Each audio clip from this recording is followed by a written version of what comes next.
If the United States and Israel join forces to attack Iran, would Iran become the next Middle East little prince? The possibility is almost zero. Just look at the map and you'll know. The main battlefield of the 700,000 coalition forces attacking Iraq back then was in Kuwait, which is only 17,800 square kilometers, while Iran has 1,745,200 square kilometers, which is 98 times that of Kuwait. Iran also has a population of 89 million. If the United States really takes action against Iran, be prepared for at least 10 years now. In this way, the Russian army could be relieved and would wake up laughing in their dreams. However, if the US-Israeli coalition chooses to carry out a partial campaign with focused attacks, then Iran's situation will be very difficult. It can be said that it will be in a helpless and isolated state with no one to turn to for help. And the situation won't be much better than that of the Middle East little prince back then. Now let's take Iran as the first perspective for a simple deduction. Iran shares borders with 7 countries on land. To the east are Turkmenistan, Afghanistan and Pakistan. To the north are Azerbaijan and Armenia. To the west are Turkey and Iraq. Turkey is a member of NATO and also an ally of the United States. The United States has stationed 500 troops and a military base with tactical nuclear weapons in Turkey.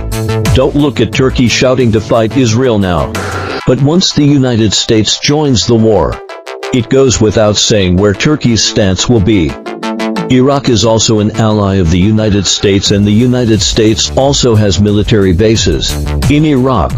Coupled with the irreversible psychological trauma caused by the US military to the Iraqi army back then, Iraq will most likely still side with the US-Israeli coalition.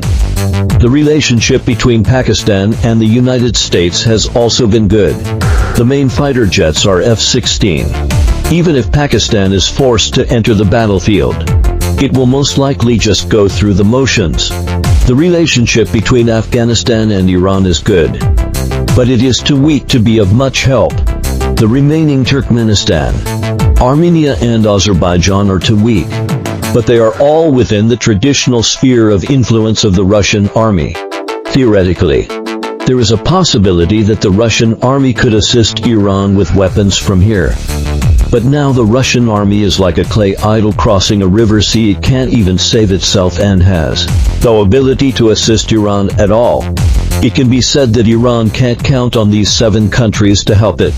As for the 6 Middle East countries across the Persian Gulf from Iran, don't have any hope either. These 6 countries are all allies of the United States and have high-level military bases. If a war really breaks out, the United States can use the ports of Oman to blockade the sea area. American fighter jets will also take off from the military bases of these 6 countries to bomb Iran. In this way, Iran will be completely isolated. If the United States pulls in some other allies to form a coalition, wouldn't it be a repeat of the Gulf War? If the coalition destroys Iran's nuclear facilities, Iran can no longer be the big brother of the Middle East.